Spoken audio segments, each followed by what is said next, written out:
दुनिया भर में आज है फिजियोथेरेपी का दिन। हड्डियों, जोड़ों और पट्टों के अलावा कई तकलीफ ऐसी हैं जिसमें फिजियोथेरेपी के ज़रिए बेहतर नताइज सामने आते हैं। Physiotherapy it works like magic. मैंने ख़ुद बहुत सारे ऐसे पेशेंट्स के जो पैरालिसिस वाले हैं उनको इस थेरेपी से ठीक होते हुए भी देखा है। मुख्तलिफ जिस्मानी टेक्निक्स के ज़रिए दर्द में कमी लाकर अज़ा की हरकत आसान बनाई जाती है।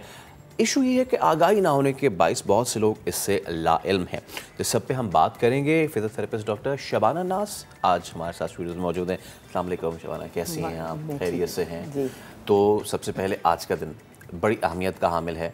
अच्छा, लोग इसको बड़ा लाइटली लेते हैं कि जी क्योंकि इसमें गोली या दवा नहीं खानी होती, इसलिए समझते हैं कि ये एक सेकेंडरी चीज़ है, प्राइमरी चीज़ नहीं है।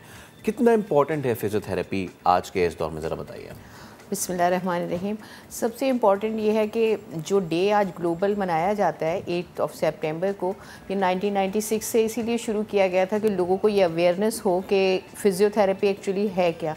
ये दो पार्ट्स हैं। फ़िज़ियो मीन्स होता है कि फ़िज़िकल एनर्जी और थेरेपी मीन्स ट्रीटमेंट, यानी आपने फ़िज़िकल एनर्जी यूज़ करते हुए डॉक्टर जो है वो आपका ट्रीटमेंट करेगा। फ़िज़िकल एनर्जी में डिफरेंट है, हीट है, कोल्ड है, वाइब्रेशन है, साउंड है और रेडिएशन है और डिफरेंट टेक्निक्स हैं, उससे आप अपने पेशेंट को ट्रीट करते हैं। और दूसरी चीज़ ये है कि लोगों में अवेयरनेस ये है कि ज़्यादातर लोग ये समझते हैं कि सिर्फ अगर आप पैरालाइज हो गए तो आपने फ़िज़ियोथेरेपी करनी है। ऐसा नहीं है। फ़िज़ियोथेरेपी जो है जितने भी न्यूरोमस्कुलर डिसऑर्डर्स हैं, नर्व्स के, मसल्स के, बोन्स के, जॉइंट्स के, इसके अलावा जो है वो पैरालिसिस है, यानी हर बीमारी में फ़िज़ियोथेरेपी का रोल है। डिपेंड करता है आपके ख़ुद की अवेयरनेस पे और आपके डॉक्टर की अवेयरनेस पे। पहले तो शुरू में सिर्फ ये हुआ करता था कि बस आप पैरालाइज हुए, आपका पेशेंट फ़िज़ियोथेरेपी करा रहा है, लेकिन अब अगर आपको फ्रैक्चर है तो बिफ़ोर ऑपरेशन फ़िज़ियोथेरेपी की ज़रूरत है, आफ्टर ऑपरेशन फ़िज़ियोथेरेपी की ज़रूरत है। इसके अलावा जैसे शैटिक पेन बहुत कॉमन है, कमर का दर्द है, गर्दन का दर्द है, हाथों का सुन्न हो जाना, उसके अलावा वेट ओबेसिटी में भी फ़िज़ियोथेरेपी का रोल है। डायबिटीज़, यानी जो भी आपका मेडिकल ट्रीटमेंट चल रहा है उसके साथ साथ फ़िज़ियोथेरेपी बहुत ज़रूरी होती है, किसी भी किस्म का।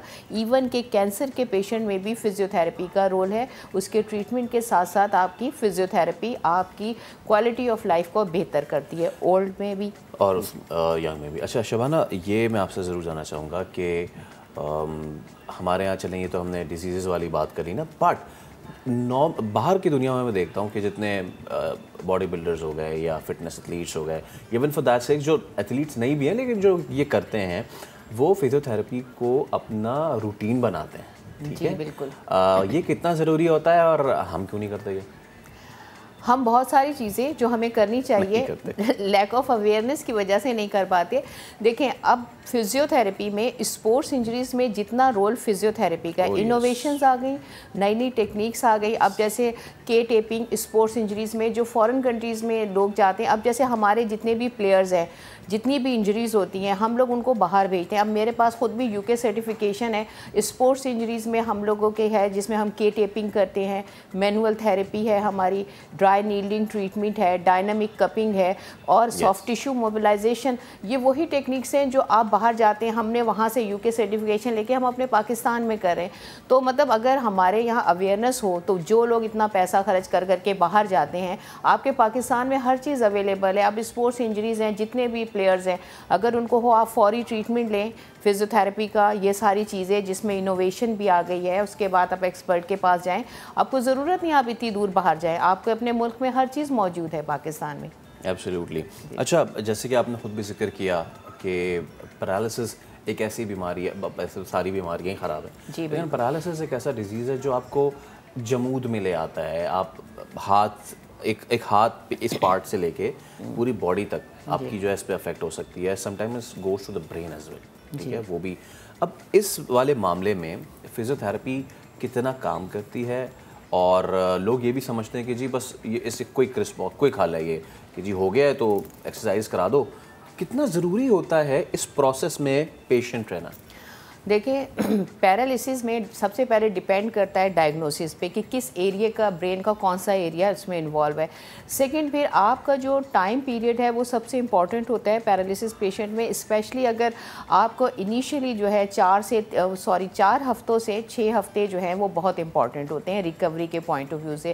اس میں آپ کا پیشنٹ کا وہ پیٹرن ڈیولپ ہو رہا ہوتا ہے, اس کو آپ نے روکنا ہوتا ہے. وہ فزیو تھراپی میں ڈفرینٹ پوزیشنز ہوتی ہیں, ڈفرینٹ ٹیکنیکس ہوتی ہیں. اگر آپ کا پیشنٹ پراپر ڈے 1 سے ٹریٹمنٹ لے رہا ہے اور اگر چلیں لیٹ بھی ہو رہا ہے تو اس کے بعد آپ یقین کیجئے جو پیرالیسس کے پیشنٹس ہیں اگر ان کو کوئی اور میڈیکل کمپلیکیشن نہیں ہے, جو اگر اس کو جو بھی ہیمریج ہوا ہے یا اس کے ساتھ اگر صرف ڈاکٹر فزیو تھراپی کر رہا ہے ریفر, تو پیشنٹ میں تقریباً 90-95% تک پیشنٹ ایسے ہوتے ہیں جو fully recovered majority of cases. اور اگر آپ کا پراپر ٹریٹمنٹ ہو رہا ہے, proper home program, proper positioning, proper medical treatment ہو رہا ہے, تو پیشنٹ پیرالیسس کا کوئی بھی پیشنٹ ایسا نہیں ہوتا کہ وہ مستقل جو ہے وہ پیرالیٹک لائف گزارے. اچھا, لیکن ویسے تو ہر چیز اعتدال کے ساتھ ہونی چاہیے.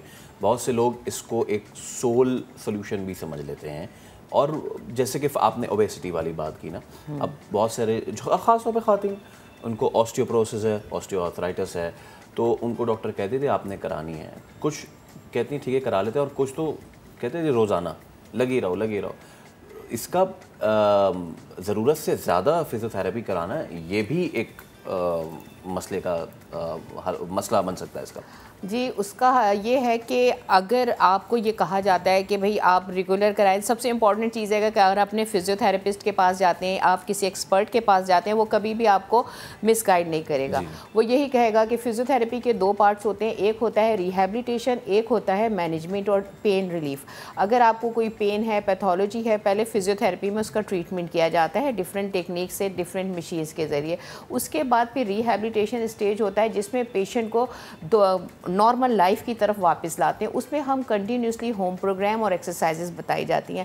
اور کنٹینیوسلی فزیو تھراپی کا مطلب یہ ہے کہ آپ ایکسرسائز, اپنا پوسچر اور کچھ ایسا لائف اسٹائل جو فزیو تھراپسٹ آپ ہوتا ہے وہ آپ کو تھرو آؤٹ لائف کرنا ہوتا ہے. جیسے اگر آپ کو نی آرتھرائٹس ہے تو ان پیشنٹ کو ہم بتاتے ہیں کہ یہ ایکسرسائز آپ نے کرنی ہے, واک کرنی ہے. آپ کو ہیل پین ہے, کس طرح کا پوسچر, کنٹینیوسلی آپ نے واک کرنی ہے. آپ کو ہمارے جو درد ہیں 50 سے 60% جو درد ہیں وہ میکینیکل پین ہے, یعنی غلط بیٹھنے اٹھنے پوسچر کی وجہ سے. اب اگر آپ کو ایک فزیو تھراپسٹ یہ بتاتا ہے کہ آپ نے اس طرح چلنا ہے اور آپ نے وہ فار ایور آپ کس طرح بیٹھیں, ہم اس طرح کہ ہم نے جو ہے وہ اپنے لو صوفے پہ نہیں بیٹھنا, سافٹ صوفے پہ نہیں بیٹھنا, ہم نے ایک سائڈ پہ ٹیک لگا کے نہیں بیٹھنا, تو یہ چیزیں آپ کو تھرو آؤٹ دا لائف آپ نے کرنی ہوتی ہیں, فالو کرنا ہوتا ہے. جی ٹھیک ہے, بہت شکریہ Shabana, thank you so much.